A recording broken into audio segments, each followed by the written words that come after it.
नया जीवन हर बार सुख शांति समृद्धि के साथ आप सभी को सुबह का नमस्कार, सुप्रभातम। स्वागत है आपका इस विशेष कार्यक्रम में। मैं हूं किरण भारद्वाज। परिवर्तन संसार का नियम है, यहाँ कुछ भी स्थिर नहीं है, न समय, न प्रेम, न घृणा और न संबंध। किसी भी परिवर्तन से हमें डरना नहीं चाहिए, क्योंकि कुछ परिवर्तन हमें सफलता तक पहुंचाते हैं और कुछ अन्य परिवर्तन हमें समय के साथ सफल होने का मार्ग दिखाते हैं। परिवर्तन ही जीवन का सार है, जहां परिवर्तन नहीं, ऐसा जीवन बेकार है।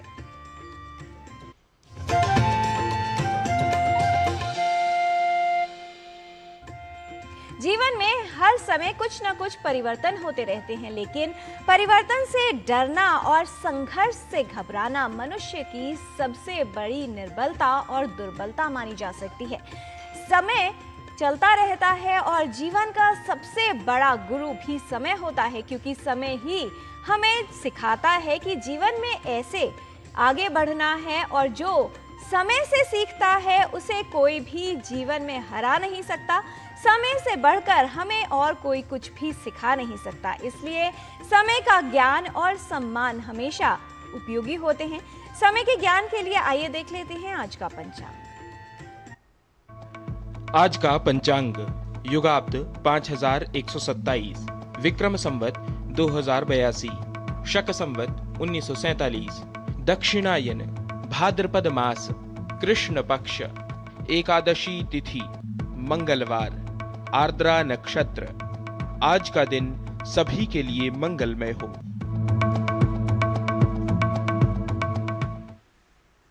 जब हमारे जीवन में बदलाव होते हैं तो हमारी बेहतरी के लिए होते हैं, और कुछ नए अवसर भी अपने साथ लेकर आते हैं। यदि इन अवसरों को अपनाया जाए तो बड़े से बड़े लक्ष्य को प्राप्त किया जा सकता है। सदैव ध्यान रखिए कि व्यक्तित्व, व्यवहार और विचार में परिवर्तन लाना, अर्थात जीवन में सकारात्मकता को आमंत्रित करना है, और इसी से आने वाला जीवन अर्थात भविष्य परिवर्तित हो सकता है। इसलिए सदा ही अपने विचारों को सकारात्मक रखना चाहिए।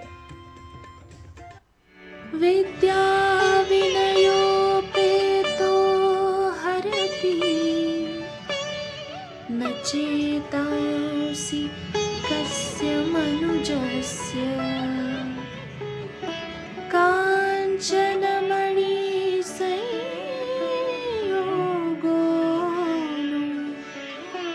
जनयति कस्य लोचनानन्दम्।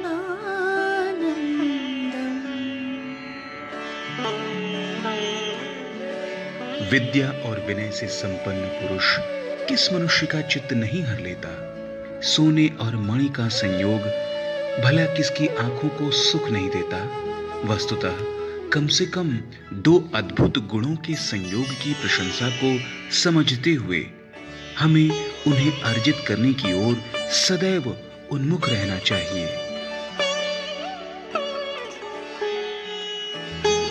Whose heart doesn't abduct a man endowed with the learning and humility, whose eyes do not the combination of gold and gem give pleasure. In fact, understanding the praise of the combination of at least two wonderful qualities, we should always be oriented towards earning them. भारतीय ज्ञान परंपरा में आज बात जागेश्वर धाम की। भगवान शिव को समर्पित ये धाम श्रद्धालुओं में है आस्था का केंद्र। उत्तराखंड राज्य के अल्मोड़ा में स्थित ये धाम 124 अलग अलग हिंदू देवी देवताओं के छोटे छोटे मंदिरों से घिरा हुआ है। आइए देखते हैं जागेश्वर धाम पर हमारे सहयोगी धर्मेंद्र की ये विशेष रिपोर्ट।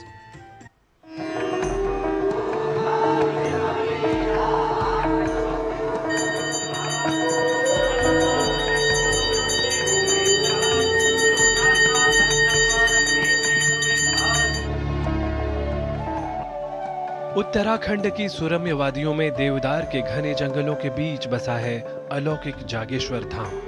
यह वह स्थान है जहां शिव श्वास लेते हैं, और उनकी भक्ति से पूरित श्रद्धालुओं की आस्था यहाँ के कण कण में बसती है। पौराणिक मान्यता अनुसार भगवान शिव की यहाँ लिंग स्वरूप में पूजा की जाती है। देवदार के पेड़ों से घिरा हुआ यह मंदिर परिसर श्रद्धालुओं के मन को दिव्य आत्मीयता के साथ बरबस ही जोड़ देता है। यहाँ संध्या वेला की आरती में जब घंटियां बजती हैं तो लगता है जैसे पूरा ब्रह्मांड शिवमय हो गया है। निश्चय ही जागेश्वर में आकर आत्मा को एक नई दिशा प्राप्त होती है। जागेश्वर धाम केवल मंदिरों का समूह नहीं बल्कि श्रद्धा, शांति और शिव भक्ति का केंद्र है।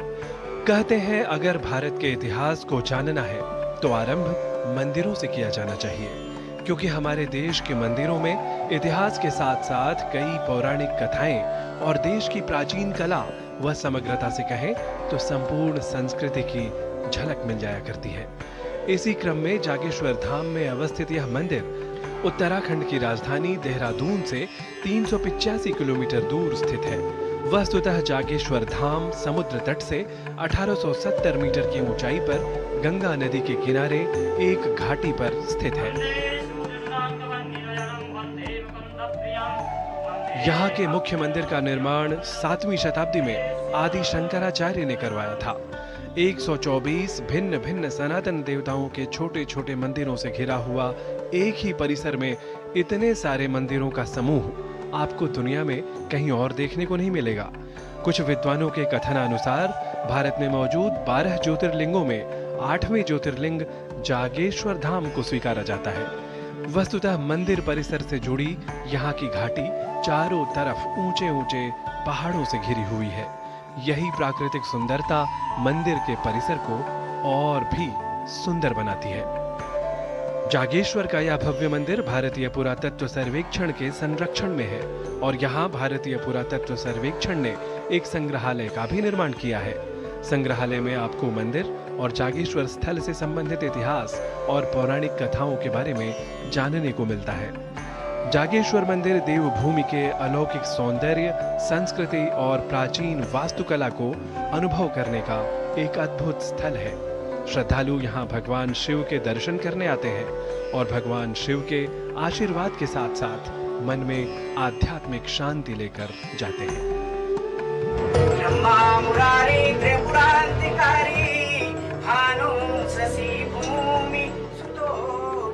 नारायण दत्त मिश्र के साथ धर्मेंद्र आर्य की रिपोर्ट, डीडी न्यूज।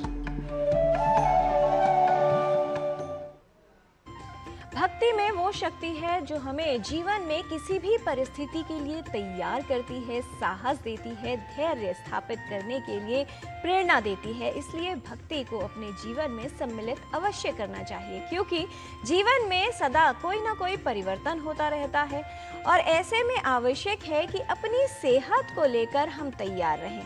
मॉनसून यानी बरसात का मौसम चल रहा है और ऐसे में बहुत सी बीमारियां हैं जिनका खतरा बढ़ जाता है। बरसात के मौसम में स्वस्थ कैसे रहा जा सकता है और कौन सी सावधानियों का पालन आपको करना चाहिए जिससे स्वास्थ्य ठीक रहे, आइए देख लेते हैं इस रिपोर्ट में।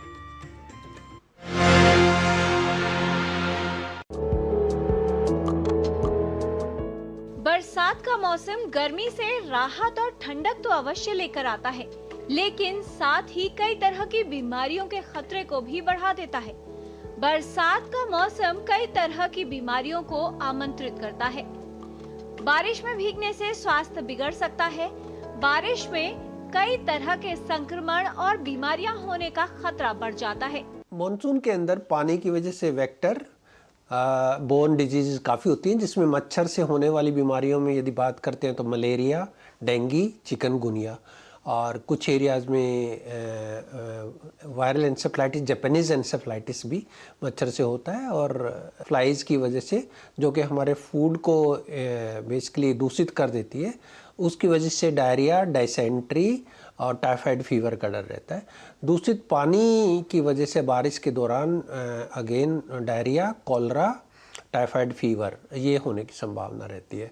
यदि हमने बासी खाना खाया है या जो अच्छा ताज़ा खाना नहीं बना हुआ या दूषित खाना खाया है तो उसकी वजह से डायरिया, डायसेंट्री, टाइफाइड फीवर ये कॉमन इलनेस इस सीज़न में देखने को मिलती है। इसके साथ ही रूटीन वाला जो सिंपल वायरल फीवर बोलते हैं, जो कि सीजनल चेंज की वजह से आता है, वो होने की संभावना होती है।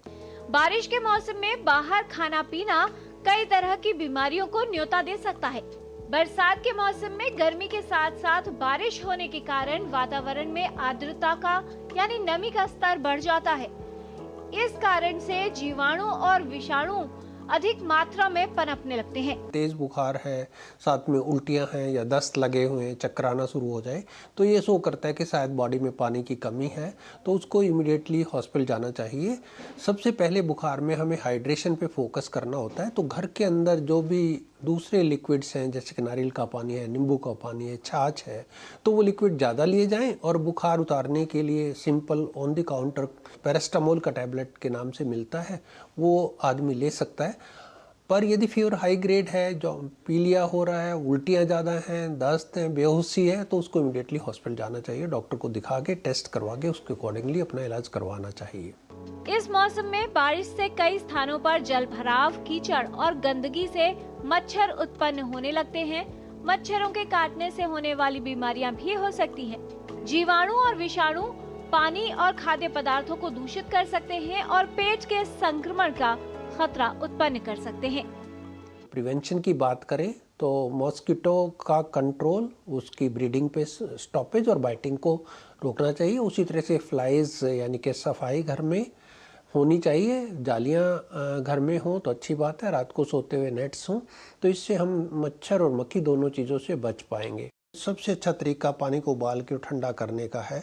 बाढ़ ग्रसित एरिया में दूषित पानी ना पिए। सारे जो पाइप लाइन्स और कई जगह पे इन्फेक्टेड मतलब पानी मिक्स हो जाता है, तो वहाँ पर पानी उबाल के ही पिया जाए।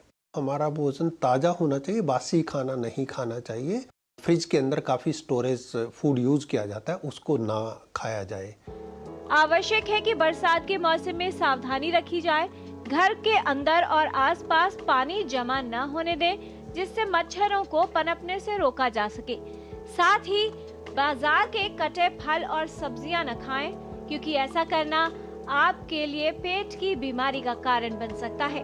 खाना खाने से पहले और खाना परोसने से पहले हाथ को अच्छी तरह धोएं। साफ सफाई का विशेष ध्यान रखें और ये भी ध्यान दें कि आपके खाद्य पदार्थ और जल दूषित न हो। आवश्यक है कि बरसात के मौसम में स्वास्थ्य को लेकर अधिक सावधानी रखी जाए, जिससे बीमारियों से बचाव हो सके और आप इस मौसम में भी स्वस्थ रह सके। किरण Bhardwaj, DD news.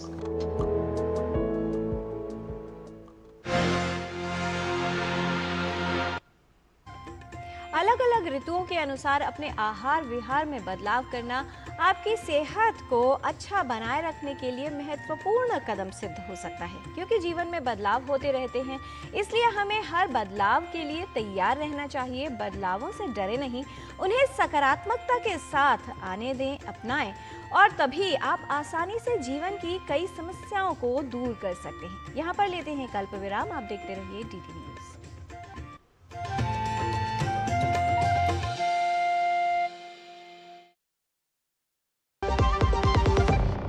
MDH kitchen king मसाले को किंग क्यों कहते हैं? अगर MDH का किचन किंग किचन में हो तो हम सब कुछ बना सकते हैं। बैंगन का भरता, आलू गोभी, भिंडी मसाला, मिक्स वेजिटेबल, मटर पनीर और भी बहुत कुछ। ये तो मैजिक है। बहुत बढ़िया। Like magic. MDH।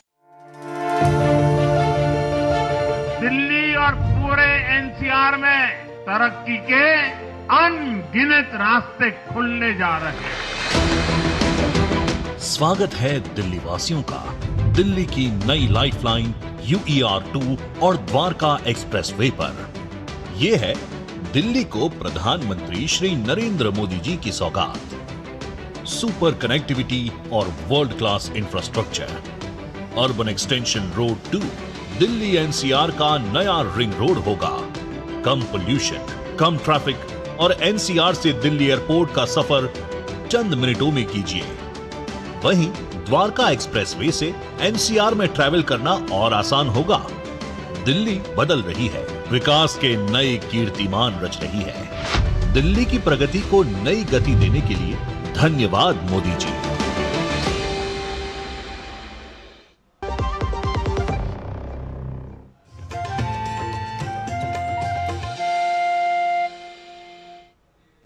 ब्रेक के बाद आपका स्वागत है।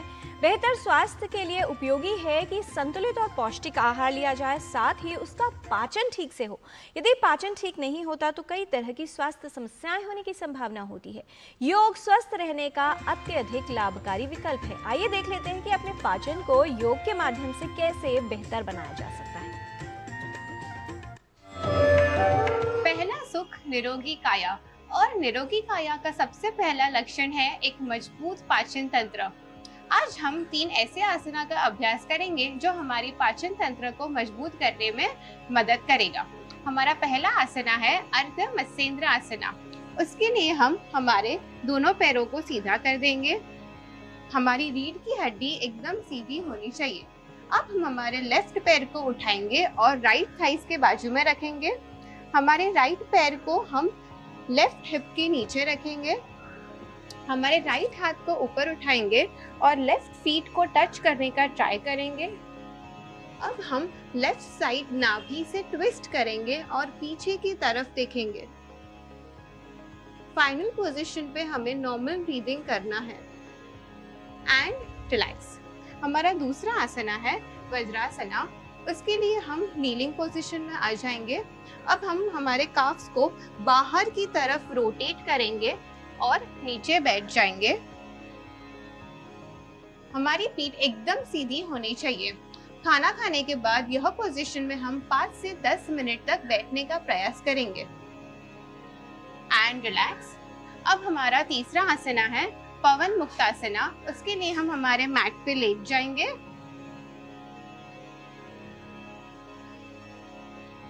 हमारे दोनों पैरों को एकदम सीधा कर देना है। अब हम हमारे राइट पैर को उठाएंगे और उंगलियों को इंटरलॉक करते हुए पेट की तरफ प्रेस करने का ट्राई करेंगे। हमारी राइट फीट नीचे की तरफ स्ट्रेच करेंगे एंड रिलैक्स। अब लेफ्ट पैर को उठाएंगे, पेट की तरफ प्रेस करेंगे एंड रिलैक्स। अब हम हमारे दोनों पैरों को उठाएंगे और पेट की तरफ प्रेस करेंगे। यह पोजीशन में 10 सेकेंड्स तक होल्ड करने का प्रयास करना है एंड रिलैक्स। यह तीनों आसना का नियमित रूप से अभ्यास करने से हमें कब्ज, एसिडिटी में राहत मिलेगा और हमारी पाचन तंत्र भी एकदम मजबूत होगी। आइए जानते हैं कुछ प्रैक्टिकल टिप्स योगा गुरु डॉक्टर हंसा जी योगेंद्र से। नमस्कार। हमारी पाचन शक्ति को हमेशा अच्छी बनाए रखना जरूरी है, क्योंकि वो ही हमारा एनर्जी का स्रोत है। इसलिए पहले तो सवेरे उठते से ही एक गिलास गर्म पानी में नींबू डालकर, हिमालयन पिंक सॉल्ट डालकर उसे पीना बहुत फ़ायदा करेगा। उसमें आंवला पाउडर भी डाल दो और सूंठ डाल दो और भी अच्छा है। और दिन में नियमित रूप से 4 घंटे खाना ज़रूरी है। थोड़ा थोड़ा, भूखे हो तो ही खाना, भूख ना लगे तो ना खाना, सिर्फ कुछ पी लेना। जैसे दोपहर में गिलास भर के छाछ पी ली हो, शाम को नींबू पानी पी लिया हो, रात को सूप पी लिया हो। भूख लगना ज़रूरी है और भूख लगने का मतलब ही है स्वास्थ्य हमारा अच्छा है। उसी तरह खाने में ध्यान दें कि बहुत तीखी, बहुत तेली तली हुई चीज़ें वगैरह ना खाएं। वो पेट के लिए यूँ भी अच्छी नहीं होती। कभी कभार ठीक है, दही पेट में जाना चाहिए स्वास्थ्य के लिए, उसका भी ध्यान दें। तो थोड़ा थोड़ा नियमितपना लाए खाने में और अपने शरीर में ही देखें कि क्या आपको सूट करता है क्या नहीं, कितना खाना कितना नहीं खाना। ये सब करते रहेंगे तो स्वास्थ्य अच्छा ही रहेगा। नमस्कार। स्वस्थ जीवन निरोगी काया, इसके लिए योग और आयुर्वेद का विशेष महत्व है। आयुर्वेद के अनुसार स्वास्थ्य के 3 मुख्य आधार स्तंभ हैं: आहार, निद्रा और ब्रह्मचर्य। इन्हें त्रिस्तंभ भी कहा जाता है, जो शरीर को स्वस्थ रखने में महत्वपूर्ण भूमिका निभाते हैं। आइए देखते हैं आज का आयुर्वेदिक मंत्र, हमारा आयुर्विज्ञान सूत्र, और समझते हैं स्वास्थ्य को बेहतर कैसे रखा जा सकता है। आपको जीवन के 3 उपस्तंभ जो आयुर्वेद में कहे गए हैं वो बहुत आवश्यक हैं। जाने वो क्या है? त्रय उपस्तंभ इति आहारम, निद्रा, ब्रह्मचर्यमिति। व्यक्ति को नित्य सही आहार करना है, बैलेंस में हो, और जहां तक हो सके तो वो शरीर के लिए हितकर हो, प्रिय हो तो भी। प्रिय है लेकिन हितकर नहीं है, तो हो सके तो आप ऐसे आहार को अवॉइड करें। निद्रा के विषय में यह कहा गया है कि सबसे बड़ी चीज जीवन में सही तरह की नींद है। आज के समय में बहुत जल्दी हार्ट अटैक के केसेस देखने को जो मिल रहे हैं, उनमें सबसे बड़ा कारण है हम नींद को थोड़ा सा कम करते जा रहे हैं, धन को बढ़ाते जा रहे हैं। धन बढ़े ना बढ़े, नींद कम ना हो, यह सबसे बड़ी संपत्ति है। ब्रह्मचर्य का पालन करें, अर्थात आपने जो एक अपनी चर्या बनाई है, नियम बनाए हैं, उन पर चलें। हो सकता है कि व्यक्ति बहुत अच्छा इंसान हो, लेकिन यदि उसने अपना पैटर्न, प्रोग्रामिंग ठीक नहीं रखी, तो वह जीवन में आपके अंदर की आत्मा, आपके अंदर का सिस्टम एक प्रोग्रामिंग पर चलता है। उसी को ब्रह्मचर्य का एक भाग कहते हैं। ब्रह्म अर्थात ज्ञान। अपने जीवन को ज्ञानमय बनाएं, अच्छी नींद लें, अच्छा भोजन लें, स्वस्थ रहें, मस्त रहें, व्यस्त रहें। नमस्ते। यदि आप अपना कल अर्थात भविष्य को बदलना चाहते हैं, उसमें परिवर्तन लाना चाहते हैं, तो विपरीत परिस्थितियों के बावजूद निरंतर परिश्रम करते रहना आवश्यक है, क्योंकि यदि आप ऐसा नहीं करते हैं तो परिस्थितियां स्वयं ही आपका कल लिखती हैं। इसलिए चाहे जीवन में परिवर्तन करना हो या कुछ सीखना, इसके लिए निरंतर अभ्यास करते रहना, प्रयास करते रहना आवश्यक है। आइए चलते हैं संस्कृत पाठशाला में हमारे सहयोगी गवीश द्विवेदी के साथ और सीखते हैं आज संस्कृत पाठशाला में क्या है।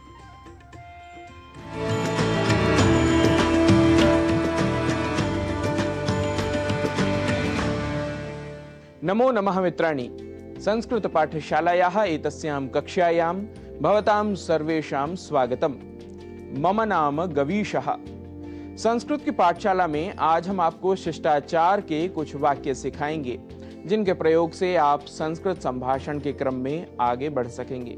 आपसे विनम्र अनुरोध है, आप इन वाक्यों को कहीं लिख लें और बार बार इनका अभ्यास करें। आइए सीखते हैं इन वाक्यों को। वाक्य यदि हो, समझे क्या? ज्ञातम किम? ज्ञातम किम? इस प्रश्न का उत्तर सुनाओ। एतस्य प्रश्नस्य उत्तरं श्रावय। एतस्य प्रश्नस्य उत्तरं श्रावय। वाक्य यदि हो और एक बार सुनाओ, तो संस्कृत में बोलेंगे पुनः एकवारं श्रावय, पुनः एकवारं श्रावय। गणित का एक भी प्रश्न हल नहीं किया, गणितस्य एकस्य अपि प्रश्नस्य समाधानं न कृतम्, गणितस्य एकस्य अपि प्रश्नस्य समाधानं न कृतम्। ऐसा करोगे तो परीक्षा में क्या होगा? यदि यह कहना हो तो संस्कृत में बोलेंगे एवं चेत परीक्षायां किम भवेत्। एवं चेत परीक्षायां किम भवेत्? क्या कोई भी नहीं जानता? कश्चन अपि न जानाति किम?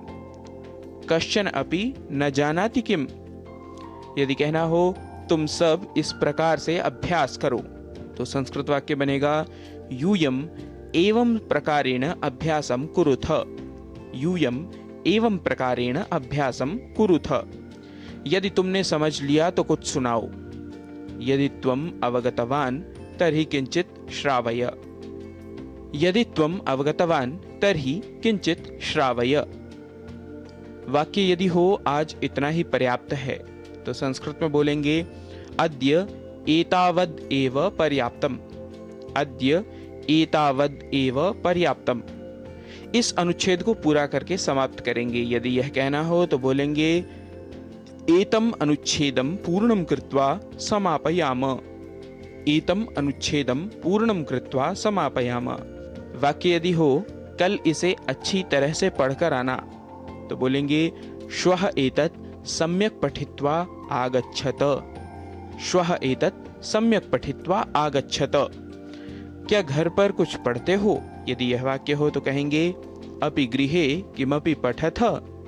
अपि गृहे किमपि पठथ। मित्रों, आज के अंक में हमने कुछ वाक्यों को सीखा है, व्यवहार के कुछ वाक्यों को सीखा है।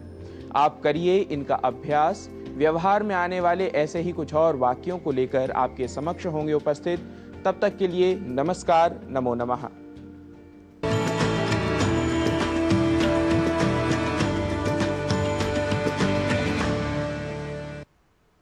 जीवन एक पुस्तक के समान होता है और इसके हर पन्ने पर एक नया सबक छिपा होता है। आवश्यकता इस बात की है कि हम इस सबक को अपने जीवन में सम्मिलित करें और उससे परिवर्तन लेकर आए। परिवर्तन से घबराएं नहीं, क्योंकि परिवर्तन पहली बार में कठिन होता है, मध्य में अप्रिय होता है, लेकिन अंत में इसका परिणाम उत्तम होता है। इसीलिए अपने जीवन को सदा परिवर्तित करते रहें और समय के साथ स्वयं भी परिवर्तित होते रहें। जीवन में यदि किसी को बदलना है तो दूसरों को परिवर्तित करने का प्रयास बिल्कुल मत कीजिए। अपने आप को परिवर्तित कीजिए, क्योंकि तभी आप इस संसार के अंदर परिवर्तन या बदलाव देख सकते हैं। बदलाव को सदा आमंत्रित करना चाहिए और परिवर्तन से घबराना नहीं चाहिए, क्योंकि यही जीवन में आपकी प्रगति का मार्ग बनता है और आपको अपने लक्ष्य तक पहुंचाता है। जीवन को उत्तम बनाए रखने के लिए गतिमान रहे, परिवर्तनशील रहें और सदा आगे बढ़ते रहें। कार्यक्रम में इतना ही। हमारी पूरी टीम को दीजिए अनुमति। नमस्कार।